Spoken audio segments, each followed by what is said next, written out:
11টার পর ফ্ল্যাট থেকে বেরিয়ে আসা শ্রবণ বাইক নিয়ে সোজা চলে আসে বন্ধুদের কাছে। বাইরেও যেতে ইচ্ছে করছিল না, আবার ফ্ল্যাটে থাকতে ভালো লাগছিল না। ভার্সিটি ক্যাম্পাসে ছিল ওর বন্ধুরা। শিপাত নামের একটি ছেলে শ্রবণের দিকে তাকিয়ে বলে, হেলমেট খুলছিস না কেন? পদ্মা শুরু করছিস নাকি? পাশ থেকে রাব্বি নামের ছেলেটি হেলমেট খোলার চেষ্টা করলেও শ্রবণে ঝাড়া দিয়ে ওর হাত সরিয়ে দিয়ে বলে, হাত দূরে রাখ, হেলমেট খোল। শ্রবণের হেলমেট গ্লাস উঠে বলে, কেন? হাসানের নজর পড়ে শ্রবণের ডান হাতের দিকে, লাল হয়ে ফুলে আছে একটা ছোট ক্ষত। শ্রবণ তো হাতে কি হয়েছে? শ্রবণ সহ বাকিদের নজর হাতের দিকে পড়ে। রাব্বি থাবা দিয়ে হাতটা ধরে বলে, দেখে তো মনে হচ্ছে খামচির দাগ। আরে আমাদের ভাবি খামচি দিয়েছে। শ্রবণ নজর হাসানের দিকে পড়তেই হাসান চোখ দিয়ে ইশারা করে। শ্রবণ কিছু না বলে রাব্বির হাত থেকে নিজের হাত ছাড়িয়ে নিয়ে বলে, ভাবি খামচি দিয়েছে নাকি বিড়াল খামচি দিয়েছে সেটা তো তোদের জানার প্রয়োজন নেই। কেন প্রয়োজন নেই? বিলাই খামচি দিলে ভ্যাকসিন দিতে হবে, আর ভাবি খামচি দিলে? পুরো কথা শেষ না করে চোখে মুখে দুষ্টুমি হাসি ফুটিয়ে তোলে। শ্রবণ বিরক্ত হয়ে বলে, ভালো লাগছে না, খামচি খেতে ইচ্ছে করছে। ভাই, আমার বউ নেই আর বিলাই নেই, তাই খামচি খাওয়ার চান্সও নেই। আমি তো আছি, আয় কোথায় কোথায় খামচি খেতে চাস দিয়ে দিই। সি অশ্লীল বেটা, তোর কাছ থেকে কেন খামচি খাবো, তাও যেখানে সেখানে? বিকজ তোর খামচি দেওয়ার কেউ নেই সেজন্য। হাসান বলল, হেলমেট খোল তো, তোর চেহারা দেখি। গত রাত থেকে তোর চেহারা দেখা যায়নি। শ্রবণ আগের চেয়েও বেশি বিরক্ত প্রকাশ করে বলে, কি হেলমেট নিয়ে পড়েছিস সবাই? তুই কিসের পর্দা করিস? শ্রবণ হেলমেট খুলে ফেলে। ওর চেহারা দেখে কিছুক্ষণ 5 জন হাঁ করে তাকিয়ে থাকে। হাসান বিস্ময় নিয়ে বলে, শ্রবণ তোর গালে কি হয়েছে? সকলে একই প্রশ্ন। শ্রবণ গম্ভীর স্বরে বলে, ব্যথা পেয়েছি, দেখছিস কিভাবে পেয়েছিস সেটা জিজ্ঞেস করছি। শিপাত বলে, ভাবি কামড় দিয়েছে নাকি? সাকিব শিপাতের মাথায় চাটি মেরে বলে, কামড় দিলে এমন হয়, অন্য কিছু হয়েছে? হাসান বলে, তোরা থামবি নাকি, ওকে বলতে দে। শ্রবণ বলে না কিছু, পুনরায় হেলমেট পরে বাইকের উপর বসে থাকে। সকলের দৃষ্টি ওর দিকেই স্থির। শ্রবণ কপালের ভরু কুচকে সকলের দিকে নজর বুলিয়ে বলে, এভাবে দেখা বন্ধ কর সবাই। রাত 12টার পর বাড়িতে ফের হাসান। এতক্ষণ বন্ধুদের সঙ্গে আড্ডা দিল। মিসেস রিমা নিজেদের রুমের দিকে এগিয়ে যায়। হাসান নিজেও নিজের রুমে চলে আসে। ফ্রেশ হয়ে ওয়াশরুম থেকে বেরিয়ে দেখে ওর বিছানার ওপর রিতা বসে আছে। ওকে দেখিয়ে হাসান কপালে ভুরু কুচকে তাকিয়ে থাকে কিছুক্ষণ। আলমারি থেকে দ্রুত টি শার্ট বের করে গায়ে জড়ায়, ঘুরে দাঁড়িয়ে বলে, এত রাতে না ঘুমিয়ে তুই এখানে কেন? যা নিজের রুমে। আমি যে তোমাকে একটা জিনিস আনতে বলেছিলাম সেটা এনেছ? হাসান চোখ বন্ধ করে বিড়বিড় করে বলে, ও শিট, এখন ওটা যেন আমার মাথা খাবে বাচালটা। রিতা মুখের দিকে তাকিয়ে বলে, ভুলে গেছি, আগামীকাল এনে দেব। রিতা গাল ফুলিয়ে বলে, কি? আমি সেই বিকেল থেকে অপেক্ষা করে আছি আর তুমি আনতে ভুলে গেছো? এখন গিয়ে ঘুমা, আগামীকাল এনে দেব বলেছি তো। রিতা উষ্টজোড়া উল্টে বলে, তুমি ইচ্ছে করে আনোনি। বলছি তো ভুলে গেছি, আগামীকাল এনে দেব। আমাকে সঙ্গে নিয়ে যেতে হবে, নয়তো এখনই এনে দেবে। তোকে কোথায় নিয়ে যেতে পারবো না আমি। এখনই এনে দাও তাহলে। দোকানদাররা তো তোর জামাই আর শ্বশুর হয়, তারা তোর জন্য মাঝরাতে দোকান খুলে বসে আছে। আস্তাগফিরুল্লাহ, দোকানদাররা কেন আমার জামাই আর শ্বশুর হবে? আমার জামাই তো তুমি হবে। শ্বশুর কোথায় রয়েছে সেটা তো জানি না। বাচালের বাচ্চা, আরেকটা উল্টোপাল্টা কথা বললে তো লাথি দিয়ে তোর মাজা ভেঙে দেব। বেয়াদব কথাকার, যা বের হয় আমার রুম থেকে। যাব না। উল্টোপাল্টা কথা কখন বললাম? তোর মতো বাচালকে কে বিয়ে করবে? সারা জীবন মিঙ্গেল থাকবো, তবুও তোকে বিয়ে করব না। দেখা যাবে সেটা, কাকে বিয়ে করো। এই তুই বের হ আমার রুম থেকে। যাব না। কবে থেকে মামাকে বলেছি এই আপরটাকে বিয়ে দিয়ে বাড়ি থেকে বিদায় করতে, কিন্তু মামা শুনছেই না আমার কথা। আগামী 1 সপ্তাহের মধ্যে তোর জন্য পাত্র খুঁজে নিয়ে আসবো, না পেলে রাস্তা থেকে পাগল ধরে নিয়ে এসে বিয়ে দিয়ে দেব। তারপর তুই পাগল মিলে একসঙ্গে পাগলামি করবি। এখন বের হ আমার রুম থেকে। এক কথা কতবার বলতে হয় তোকে? কথাগুলো বলতে বলতে রিতার কাছে এগিয়ে আসে, হাত ধরে টেনে তুলতে তুলতে বলে, জাগিয়ে ঘুমা, আগামীকালই তো জামাই খুঁজে নিয়ে আসবো। দুজন মিলে একসঙ্গে রাত জাগবি আর পাগলামি করবি। আমি কি অন্যের জন্য পাগলামি করি? তোমার জন্য পাগল হয়েছি আর তোমার জন্যই পাগলামি করি। তোর পাগলামি আমি সহ্য করতে পারবো না। তোর মতো পাগল না আমি। রিতাকে টেনে নিয়ে রুমের বাইরে বের করে দিয়ে মুখের ওপর ঠাস করে দরজা লাগিয়ে দেয়। রিতা বাইরে থেকে বলে, কালকে না এনে দিলে? দেখে নিও কি করি আমি। যেমন ছবি দিয়েছি তেমনই যেন হয়। গিয়ে ঘুমাবি নাকি বাড়ির বাইরে নিয়ে রেখে আসবো শিয়াল কুকুরের সঙ্গে? রিতা নিজের রুমের দিকে এগিয়ে যেতে যেতে বলে, যেখানে তোমার মতো বাঘকে ভয় পাই না সেখানে সামান্য শিয়াল কুকুরকে কে ভয় পায়? একা একা বকবক করতে করতে নিজের রুমে চলে আসে। সে বিকেল থেকে অধিক আগ্রহ বসেছিল আর এখন এসে বলছে, আনিনি, ভুলে গেছি। শুধু শুধু স্বাদের ঘুমের 12টা বাজালো। বন্ধুদের সঙ্গে থাকলে দিন দুনিয়ার খেয়াল থাকে নাকি? খাওয়া শেষ করে বেডরুমের দিকে এগিয়ে যায় শ্রবণ। সোহা ডাইনিং টেবিল গুছিয়ে রেখে এঠো থালা বাসন নিয়ে রান্নাঘরে প্রবেশ করে। থালা বাসন ধুয়ে রেখে শ্রবণের জন্য কফি বানিয়ে নিয়ে রুমে ফিরে আসে। শ্রবণ আবার তৈরি হচ্ছে বের হওয়ার জন্য। কফির মগ এগিয়ে ধরে বলে, তোমার কফি। শ্রবণ সোহার হাতের দিকে তাকিয়ে মুখের দিকে তাকায়, পুনরায় আয়নার দিকে তাকিয়ে চুল ঠিক করতে করতে বলে, রাখ টেবিলের ওপরে। সোহা সেন্টার টেবিলের কাছে এগিয়ে এসে টেবিলের ওপর কফির মগ রেখে বিছানায় বসে। খাওয়ার পর এখন ঘুম ঘুম ভাব হচ্ছে। চোখ বন্ধ করে শুয়ে থাকলে ঘুমিয়ে যাবে। শ্রবণ পুরোপুরি তৈরি হয়ে এসে কফির মগ হাতে তুলে নেয়। কফির মগে চুমুক দিতে দিতে ফোনের পকেটে ভরে নেয়। সোহা মুখের দিকে তাকিয়ে দেখে সোহা হাই তুলছে বসে বসে। ঘুমের কারণে চোখ দুটো ছোট ছোট হয়ে এসেছে। শ্রবণের নিজের দিকে তাকিয়ে থাকতে দেখে মাথা নত করে নেয় সোহা। কফি খাওয়া শেষ করে মগটা টেবিলের উপর রেখে রুম থেকে বেরিয়ে যায়। শ্রবণ বেরিয়ে যেতেই সোহা লম্বা হয়ে শুয়ে পড়ে। এখন ঘুমাবে শান্তি মতো। শ্রবণের ভয়ে এতক্ষণ বসেছিল। ঘড়ির কাঁটা ঘুরতে ঘুরতে বিকেল 4টা বেজে গেছে। হাসান শপিং মলে যাবে। বন্ধুদের জানাতেই সবাই যাওয়ার জন্য আগ্রহ প্রকাশ করে। শ্রবণ ইচ্ছে না থাকলেও হাসানের জন্য রাজি হয়েছে। 6 বন্ধু বাইক নিয়ে সোজা শপিং মলে চলে আসে। বাইক প্যাকিং করে রেখে ভেতরের দিকে পা বাড়ায় সবাই। সাকিব হাসানের দিকে তাকিয়ে বলে, কি কি কিনবি? নূপুর। নূপুর কার জন্য? কার জন্য আবার? ওই বাচালের জন্য। কয়দিন ধরে মাথা খাচ্ছে নূপুরের জন্য। মামাকে ছবি দিয়েছিল এটা নিতে। মামা নিয়েছে আরেকটা, সেটা ওর পছন্দ হয়নি। কদিন ধরে আমার সঙ্গে ঘ্যান ঘ্যান করছে নিয়ে দেওয়ার জন্য। গতকাল বলেছিলাম নিয়ে দেব, কিন্তু ভুলে গিয়েছিলাম। আজকে না নিয়ে গেলে কানে পোকা তো মারবে, সঙ্গে টাকও বানিয়ে দিতে পারে। আপরটাকে বিয়ে দিয়ে বাড়ি থেকে বিদায় করতে পারলেই শান্তি। রাব্বি বলে, বিদায় করার কি দরকার? নিজের ঘরে তুলে নিলেই তো পারিস।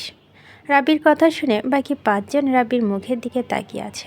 হাসান নাক মুখ কুচকে বলে, ওই বাচালকে কেন আমি নিজের ঘাড়ে চাপাতে যাব? সুন্দর আর কিউট আছে কিন্তু। তাহলে নিজের ঘাড়ে নিয়ে নে। ভাই, আমার গার্লফ্রেন্ড আছে। না থাকলে নিশ্চয় নিয়ে নিতাম। গার্লফ্রেন্ড আছে, বউ তো নেই। সাকিবের কথা শুনে রাব্বি বলে, তোর তো গার্লফ্রেন্ড বা বউ কোনোটাই নেই, তুই নিয়ে নে। হাসান বলে, কোনো পেলে বয়ের হাতে বাচালকে দিচ্ছি না। শ্রবণ আর সাকিব বাদে বাকি 3 জন হেসে ওঠে হাসানের কথা শুনে। সবাই এসে দাঁড়ায় একটা কসমেটিক্স শপে। হাসান পকেট থেকে ফোন বের করে নূপুরের ছবি দেখে জিজ্ঞেস করে সেম ডিজাইনের আছে কিনা।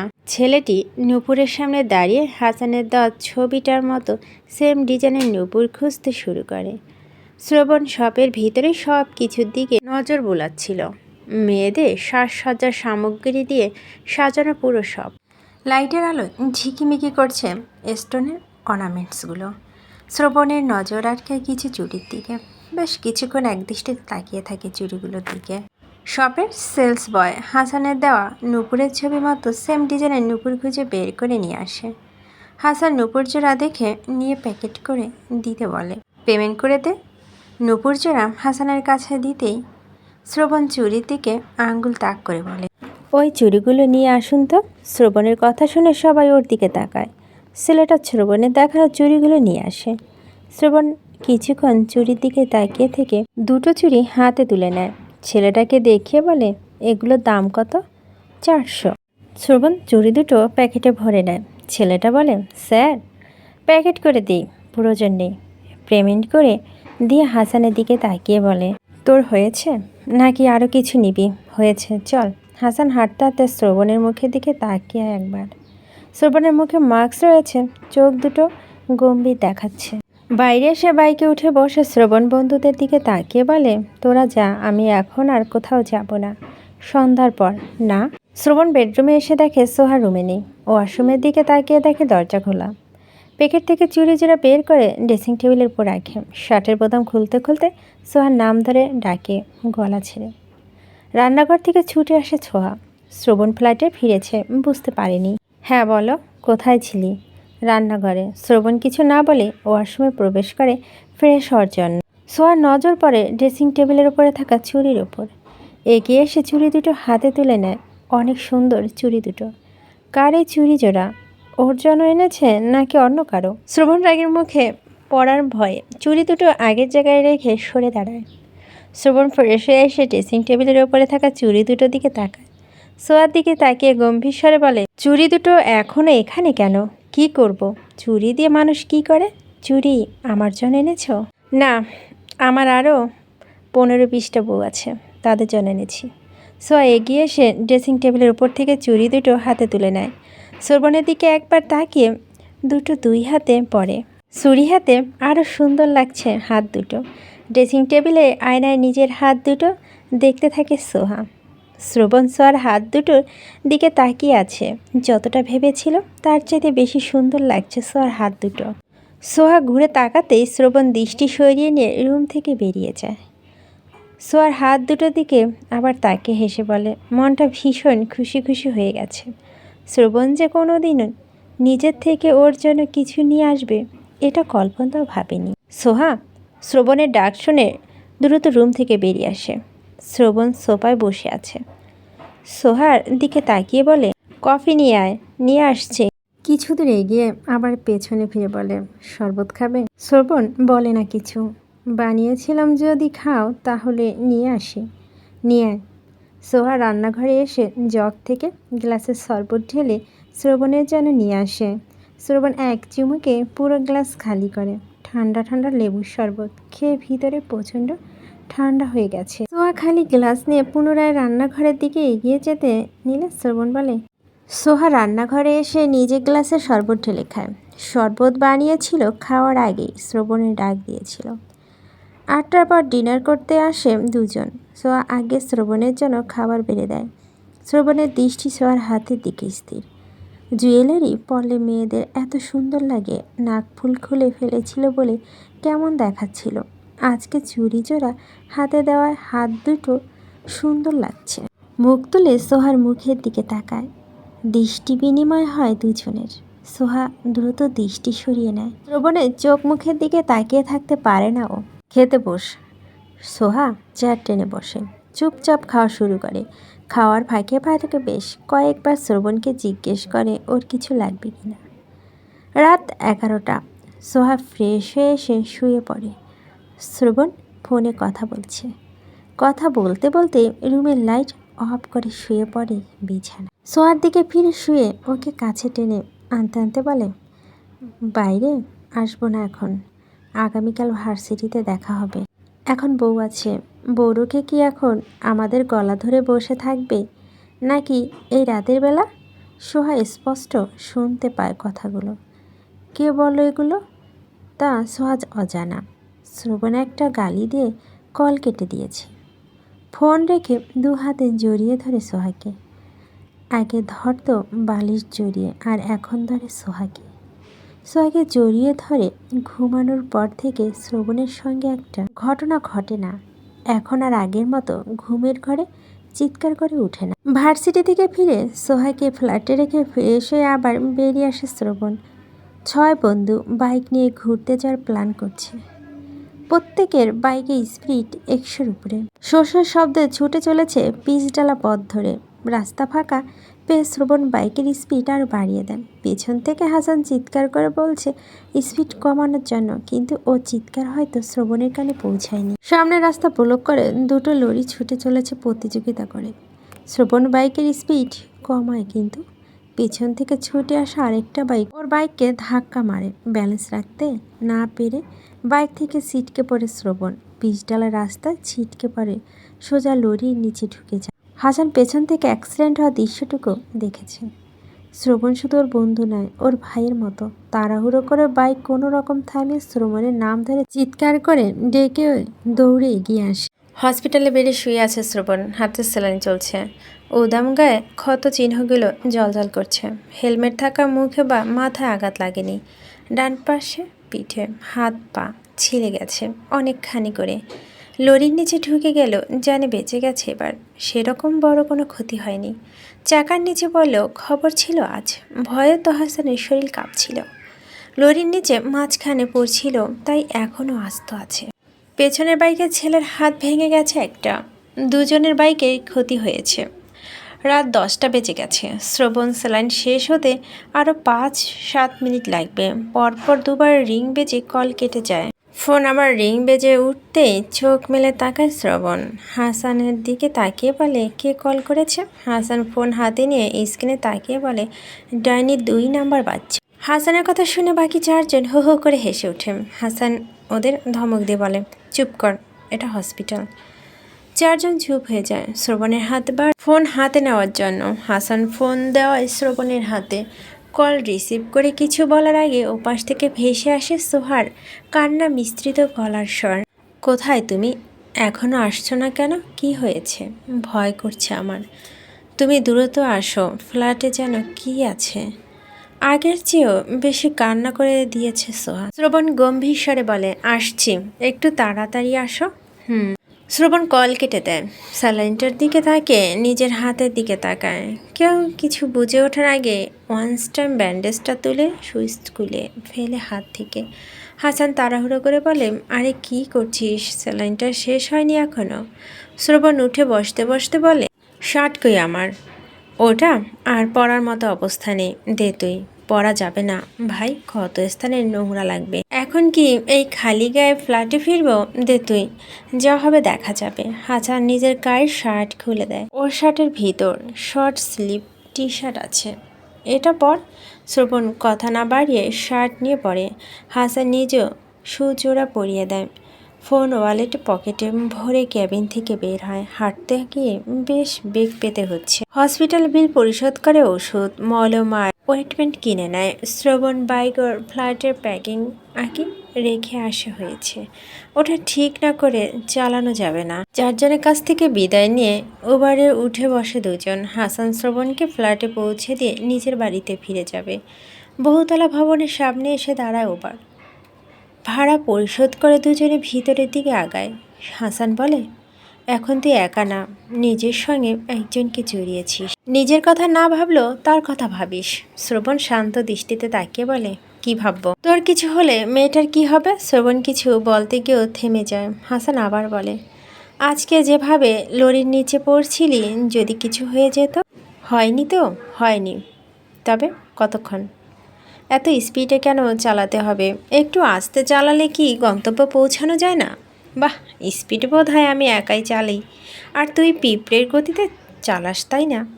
দোষ আমার ছিল না, সেটা তুই জানিস। হাসান চুপ করে থাকে। এই ছেলেকে বুঝে লাভ নেই। ফ্ল্যাটের সামনে এসে দাঁড়ায় 2জন। দরজা খুলে ভিতরে প্রবেশ করে শ্রবণ। হাসানকে ভিতরে আসতে বললে আসে না। ওষুধ প্যাকেট শ্রবণের হাতে দিয়ে বলে, ভিতরে যাব না, ভালো থাকিস, আগামীকাল দেখা হচ্ছে, সাবধানে যাস। হাসান উল্টো ঘুরে লিফটের দিকে এগিয়ে যায়। শ্রবণ দরজা লাগিয়ে রুমের দিকে এগিয়ে আসে। রুমে এসে দেখে রোজগার মতো সোহা ব্ল্যাঙ্কেট দিয়ে আগাগোড়া ঢেকে বসে আছে। শ্রবণের উপস্থিত টের পেয়ে মুখ তুলে তাকায় সোহা। শ্রবণকে দেখে ব্ল্যাঙ্কেট সরিয়ে বিছানায় ছেড়ে নেমে দাঁড়ায় দ্রুত। শ্রবণের গা ঘেঁষে দাঁড়িয়ে কান্না আর ভয় জ্বালানো গলায় বলে, আজকে এত রাত পর্যন্ত বাইরে ছিলে কেন? আমি কত ভয় পাচ্ছিলাম। কি হয়েছে? ডাইনিং টেবিলের ওখানে যেন কি আছে? কি আছে? সোহা কাঁদতে কাঁদতে দুদিকে মাথা নেড়ে বলে, জানি না আমি। শ্রবণের হাতে থাকা ওষুধের প্যাকেট বিছানার উপর রেখে বলে, আয় দেখি কি আছে। কোন বাঘভাল্লুক তোকে খেতে এসেছে? না, আমি যাব না ওখানে। কথা না বাড়িয়ে চুপচাপ আয়। সোহার হাত ধরে টেনে নিয়ে রুমের থেকে বের হয় শ্রবণ। সোহা ভয়ে একদম শ্রবণের গা ঘেঁষে হাঁটতে থাকে, সামনের দিকে দৃষ্টি রেখে। হেসকি তুলে কাঁদছে এখনও। শ্রবণ সোহার দিকে তাকায় একবার, একটা মানুষ এত ভয় কিভাবে পায়? ডাইনিং টেবিলের কাছে এগিয়ে এসে দাঁড়ায় দুজন। শ্রবণ আশেপাশে নজর বুলিয়ে বলে, কোথায় কি? এখানে তো কিছুই নেই। ছিল, আমি কাঁচ ভাঙার আওয়াজ শুনেছিলাম। শ্রবণ ফ্লোরে দৃষ্টি বুলায়। টেবিলের পাশে একটা কাচের গ্লাস ভেঙে পড়ে আছে। সোয়ার নজরে পড়ে ভাঙা গ্লাসটা। দেখছো, গ্লাস ভেঙে পড়ে আছে। কিছু ছিল এখানে। বিড়াল টিড়াল হতে পারে। বিড়াল আসবে কিভাবে? জানালা দরজা তো সব লাগানোই ছিল। শ্রবণ চিন্তায় পড়ে, আসলে তো বিড়াল আসার মতো কোনো রাস্তা নেই। গ্লাসটা ভাঙলো কিভাবে? ক্যামেরার দিকে তাকিয়ে বলে, রুমে চল। শ্রবণ সঙ্গে সঙ্গে রুমে চলে আসে সোহা। শ্রবণ ল্যাপটপ ওপেন করে। সোহার নজর পড়ে শ্রবণের ডান হাতের দিকে। এতক্ষণ তো খেয়ালই করেনি। ব্যান্ডেজ করা হাতটা উঁচু করে ধরে আতঙ্কিত হয়ে বলে, তোমার হাতে কি হয়েছে? শ্রবণ নিজের হাতের দিকে তাকিয়ে আবার ল্যাপটপে স্ক্রিনে তাকায়। অ্যাক্সিডেন্ট করেছিলাম। কিভাবে? লরির নিচে ঢুকে গিয়েছিলাম বাইক থেকে পড়ে। সোহার বুক কেঁপে ওঠে শ্রবণের কথা শুনে। লরির নিচে ঢুকে গিয়েছিল মানে কি? শ্রবণ আবার বলে, আজকে একটু জনে বিধবা হোসনি। আমি আজকে মরে গেলে আমার কাছ থেকে তোর আজকে মুক্তি পেতে যেতি। তোর শ্বশুর আর মা খালারা বেঁচে যেত। এবারে দোয়া কাজে লাগেনি। নেক্সট টাইম দোয়া করলে ভালোভাবে করবি। শ্রবণের কথা শুনে সোহা চোখ জোড়া পানিতে টইটম্বুর হয়ে গেছে। গ্লাস ভাঙার আওয়াজ কখন পেয়েছিলি?